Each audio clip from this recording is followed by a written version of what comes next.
Joining us now is GOP presidential frontrunner and former Massachusetts Governor Mitt Romney. And Governor Romney, thank you so much for joining us again here on Newsmax TV. And congratulations on your wins yesterday in Arizona and Michigan.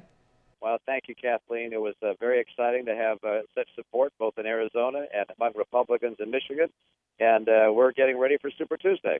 Governor Romney, there was concern about the future of your campaign if you didn't win your family's home state of Michigan. As you said last night, we didn't win by a lot, but we won by enough. Does your narrow victory change your campaign plans heading into Super Tuesday? Well, actually, we're buoyed by the results last night, and you probably know that among Republican voters, I won by a full 10 points. The Santorum campaign did robocalls to Democrats. And by the way, the Obama people were doing the same thing, telling Democrats to go in and vote against me and vote for Santorum as a way to try and help the president. So among Democrats, he won handily, but among Republicans, I won handily. So very good support among conservatives, both in Arizona and Michigan, and I'm going to try and build on that support in the states ahead. I want to ask you about those robocalls. We know Michigan is an open primary state. Those robocalls were encouraged by those on the left who saw a vote for Rick Santorum as a way of damaging your chances of winning the nomination. What is your take on Santorum's robocall campaign tactic, and did it hurt you? Well, there's no question, but the Democrats came out in overwhelming support for the Santorum effort. And that narrowed my victory, but I still won, and so that's what's key in this process, of course, is winning.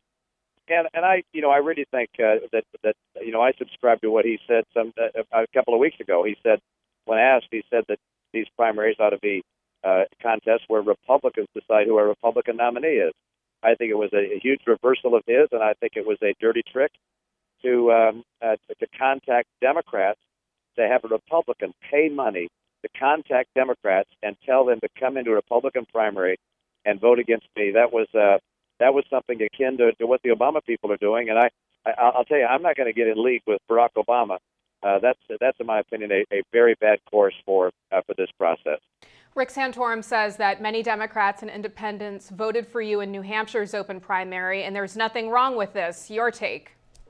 Well, of course, there's nothing wrong with people being able to make their choice, but there's a very big difference between individuals deciding to vote in a primary of independent, Democrat, or Republican stripes and having a campaign pay money to make robocalls to people's houses, telling them to go out and telling Democrats to go out and vote for go vote against Mitt Romney. This is it's one thing for a citizen to make a decision on his own. It's another thing for a presidential campaign to go out and do what he did.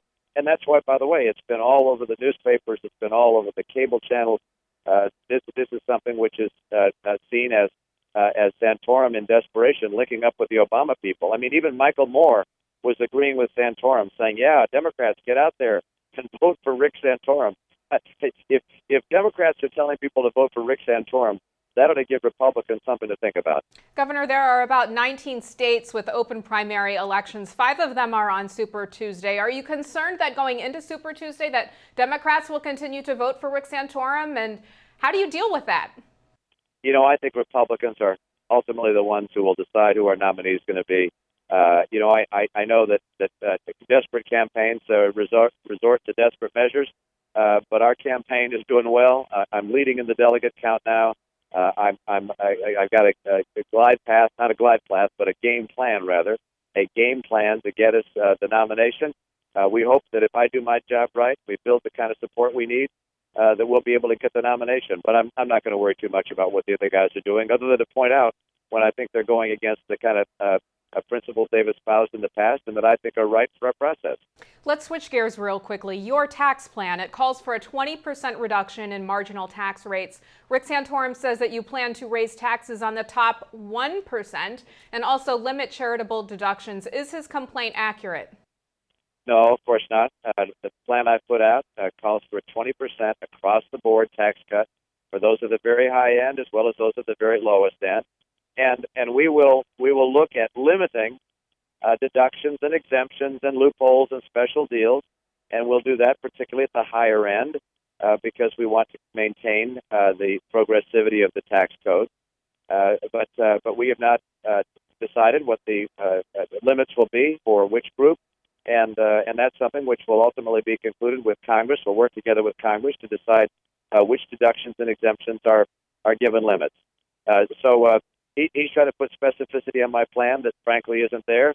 My plan calls for a very clear principle: reduce marginal tax rates by 20%. Take the top rate from 35 to 28, and do so in a way that does not add to the deficit. His plan is scored to have added $900 billion to the annual deficit. That's about the same as Barack Obama has already planned this year, although his would be on top of the Barack Obama deficit. More deficits are not acceptable. You have to have an economic growth plan that does not add to the deficit. I think that's, by the way, one of the reasons why the Wall Street Journal has been so complimentary of my tax plan. Let's turn to oil prices, which are spiking. The president says that these prices are beyond his control. Former House Speaker Newt Gingrich is proposing a $2.50 per gallon energy plan. Do you agree with President Obama? And if not, what is your plan to bring down gasoline prices? Well, President Obama has made all the wrong decisions with regards to energy over the last 3 years. And the American people recognize that when he stopped deep sea oil drilling on a long-term basis, when he's held up our capacity to mine and use coal, when he has used the EPA to try and slow down our access to natural gas, when he said no to the Keystone Pipeline from Canada, in all these cases, he has made it harder for America to get our own energy. And as a result of that, he's going to make it more likely that we are subject to the price spikes of the oil cartels. And this is the reason people are so angry with President Obama. He simply has not had an energy policy that gets America energy secure. And if I'm president, I'm going to reverse those policies. We're going to get our oil, we're going to get our gas, we're going to get our coal. Of course, we'll also get our renewables, but we're going to also have that Keystone Pipeline come in from Canada. Governor Romney, many pundits said you would have the nomination wrapped up by the end of January. That clearly hasn't happened. And the New York Times reports that your campaign now says this could be a long battle. Some conservatives are unhappy or indifferent about you and your record. Can you share with us some insight you might have on how you're going to bring all parts of the party together as you seek the nomination?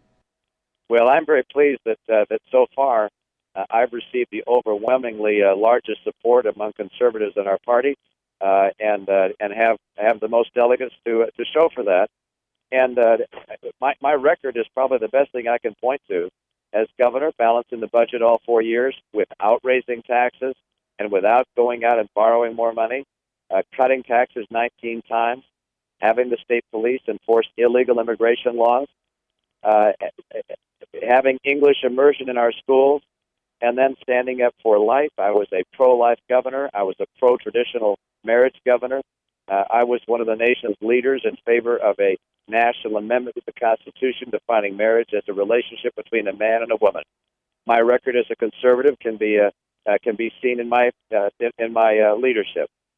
In comparison with Senator Santorum, he voted against right-to-work laws. He voted to protect Davis-Bacon, which imposes union wages on government contracts. He voted to raise the debt ceiling 5 times without compensating cost cuts. He voted to fund Planned Parenthood. He voted for something he said that was against his principles, which was No Child Left Behind, and said he did it because he was taking one for the team. This is not the kind of conservative leadership America's looking for. I believe my record is a heck of a lot stronger. Okay, if you do become the GOP nominee, could either Rick Santorum or Newt Gingrich wind up on your ticket as a vice presidential candidate? You know, I haven't begun thinking about who the VP might be. I'm not the nominee. I certainly hope to become the nominee and have the privilege of making that decision. We've got a lot of great Republicans in our party, a number of whom have run for president this cycle, and some senators, governors, and others have not. But I'll give that some thought down the road. One last question, Governor Romney. Donald Trump endorsed you and even did radio appearances in Michigan. Would he be someone that you might consider as your running mate?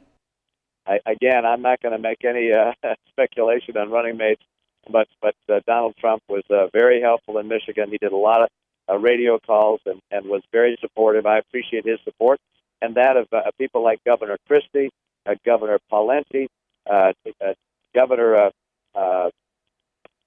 McDonald. Yeah, I just was thinking about the great governor of Virginia came up and spent time with me. It's been absolutely extraordinary to have the help of so many people, and I'll tell you, we owe a great deal to these folks that have been so remarkably helpful to my campaign. Governor Mitt Romney, thanks so much for joining us. If folks want to learn more about your campaign, where can they go? MittRomney.com. We need folks to sign up just to help and be part of our team. Governor Mitt Romney, thanks so much for joining us here on Newsmax TV. Thanks. Good to be with you today.